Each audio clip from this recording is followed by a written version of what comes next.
Bonjour mes amis, bienvenue à cet office du dimanche. J'espère que vous avez passé une bonne semaine.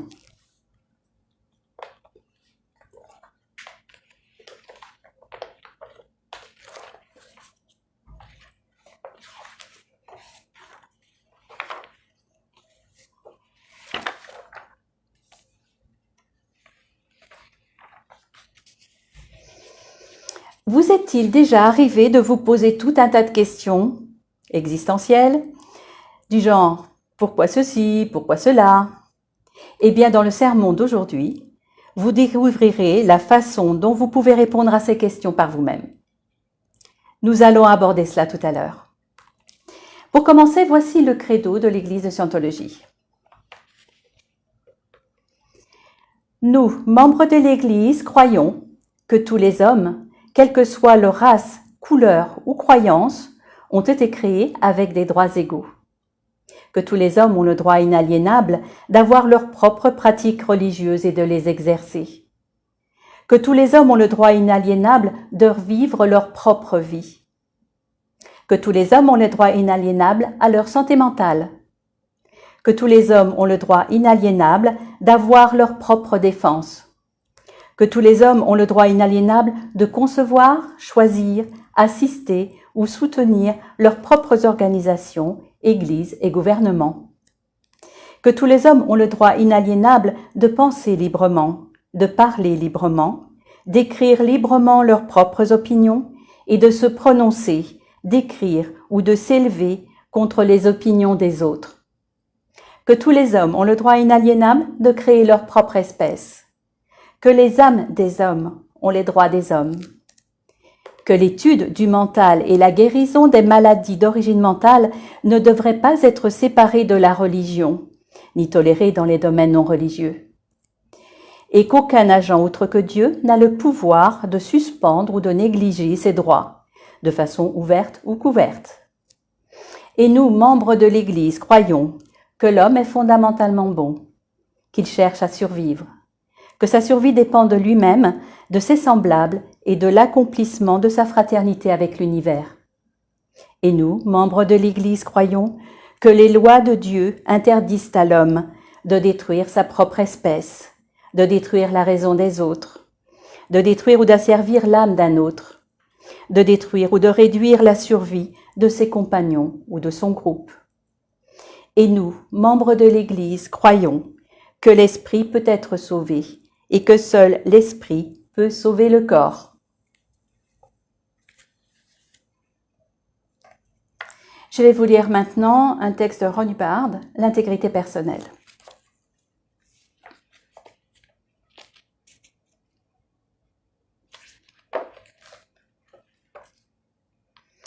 L'intégrité personnelle.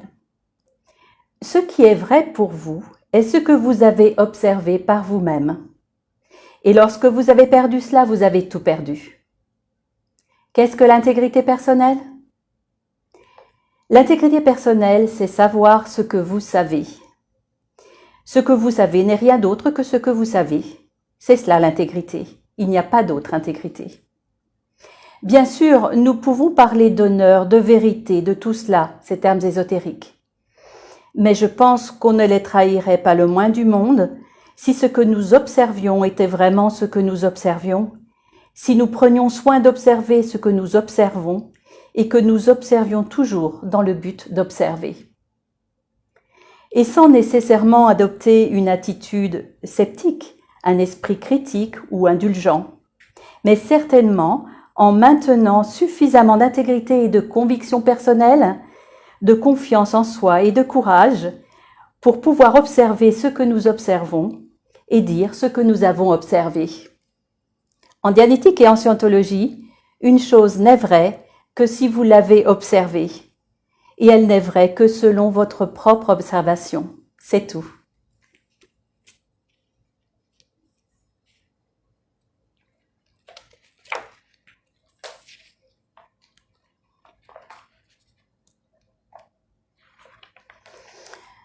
Nous en arrivons au sermon. Il est intitulé « Les différences entre la scientologie et les autres philosophies ». L'homme est fondamentalement bon. Le seul mal qui puisse advenir à l'homme au bout du compte est celui qu'il s'est fait lui-même. Et tout ce qui ne va pas chez une personne, c'est ce qu'elle a infligé aux autres et qu'elle n'a pas aimé faire. La raison étonnante derrière cela, c'est que l'homme est fondamentalement bon.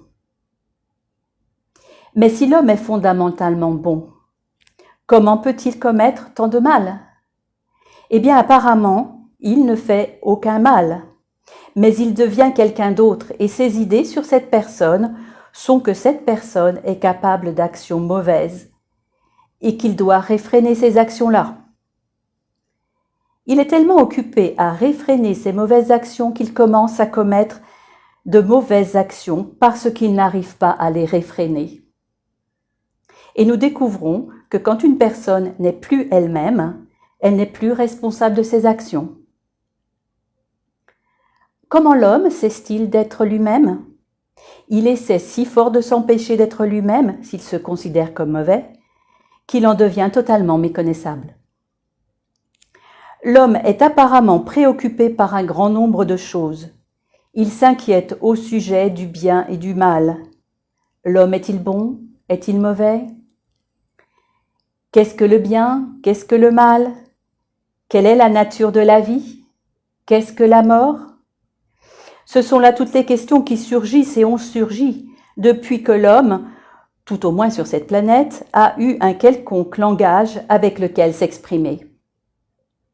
Il s'est inquiété de ces choses. Il a réfléchi à ces choses. Dieu existe-t-il?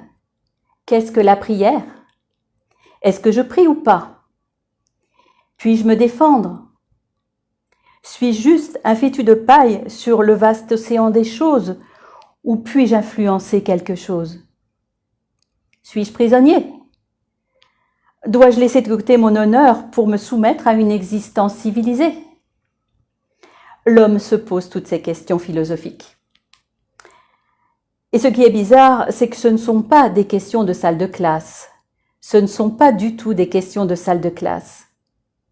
Pour le terrassier comme pour le petit enfant qui marche dans la rue, ce sont des problèmes terribles, irrésolus, qui embrouillent inlassablement leur jour. Ils disent que maman va mourir un jour, mais mourir, qu'est-ce que c'est? Que va-t-il arriver à maman quand elle va mourir? Et que va-t-il m'arriver?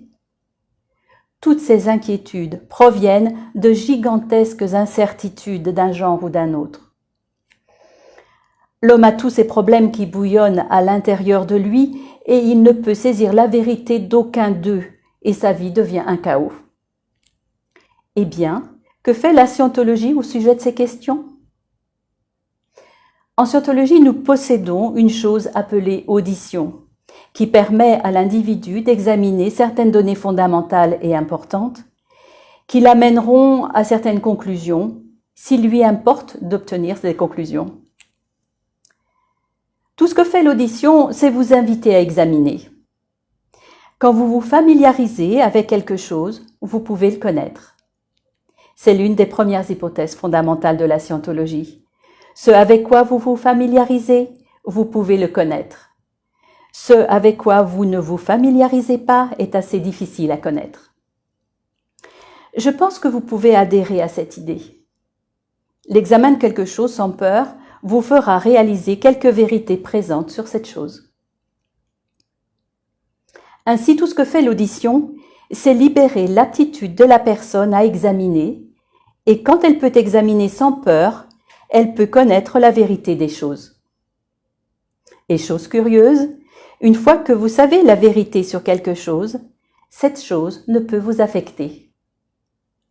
C'est un avantage supplémentaire.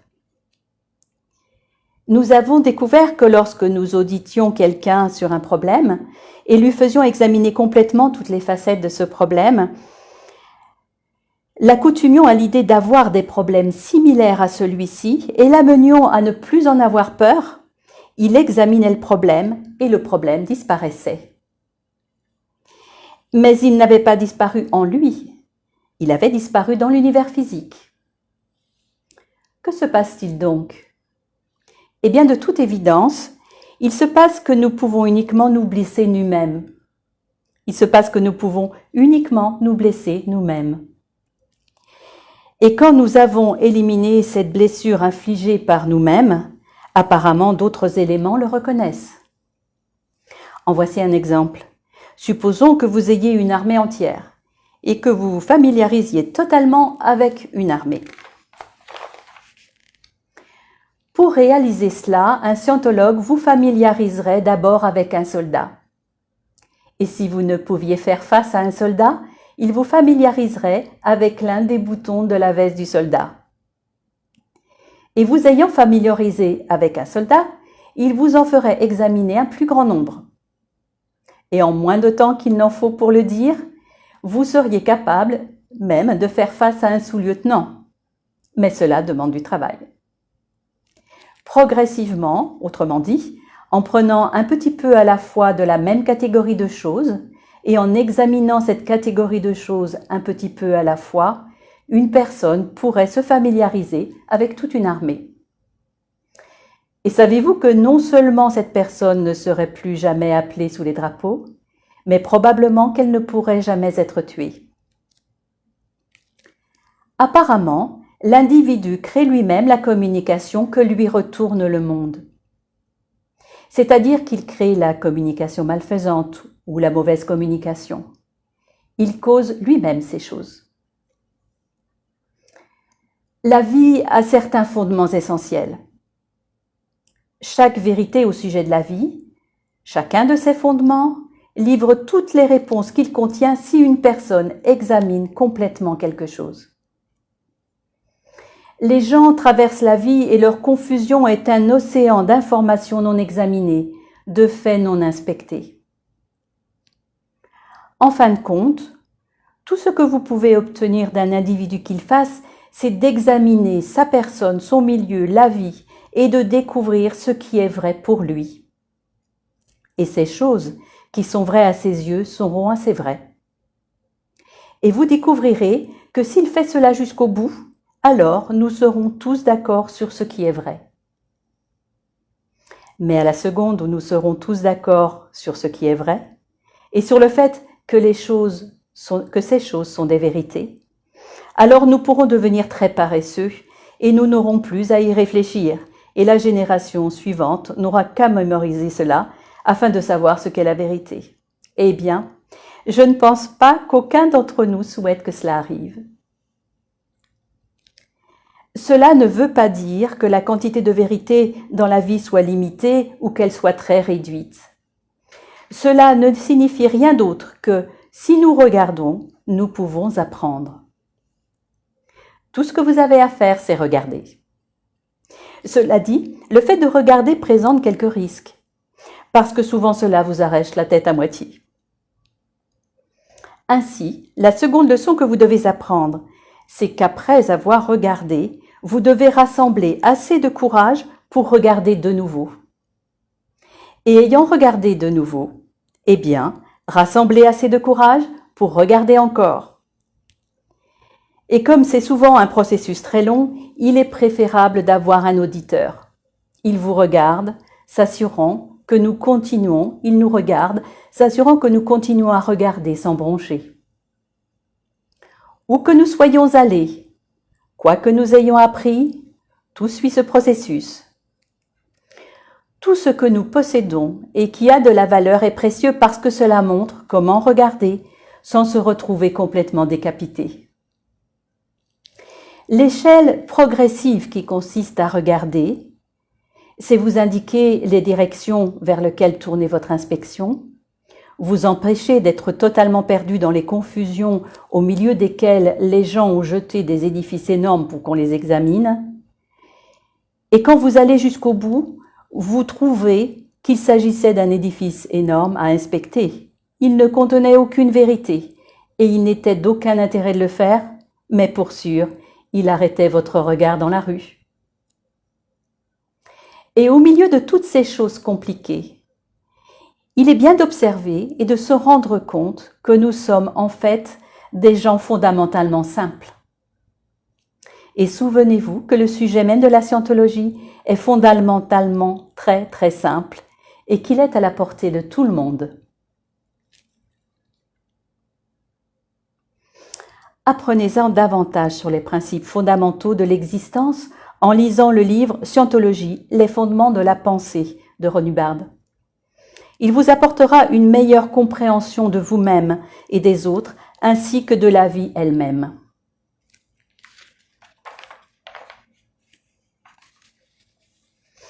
Vous voyez maintenant comment vous y prendre pour répondre à vos questions sur la vie? L'audition suit ce processus et l'accélère grandement. Vous avez la clé pour atteindre une plus grande liberté. Alors, mettez-y toute l'énergie nécessaire et puissiez-vous et vos proches être heureux. N'hésitez pas à me faire part de vos commentaires ou de vos expériences. Pour notre prochain office du dimanche, je vous donne rendez-vous le 21 novembre à 11 h en ligne. Terminons cet office avec la prière de Scientologie pour la liberté totale.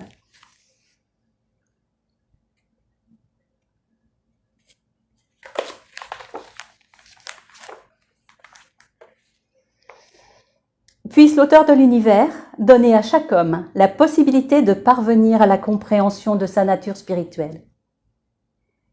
Puisse notre conscience et notre compréhension de la vie s'agrandir, afin que nous puissions découvrir l'auteur de l'univers.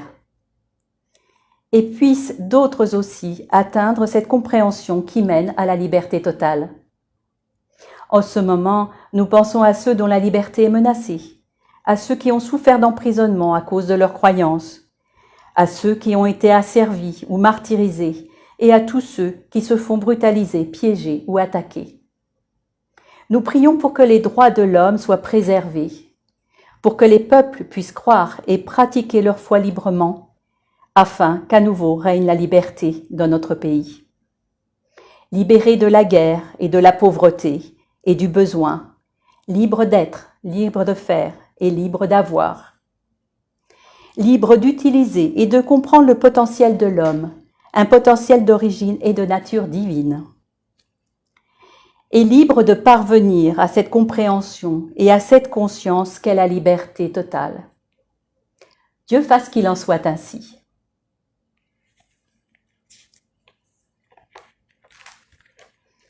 Ceci est la fin de cet office. Je vous souhaite une très bonne semaine.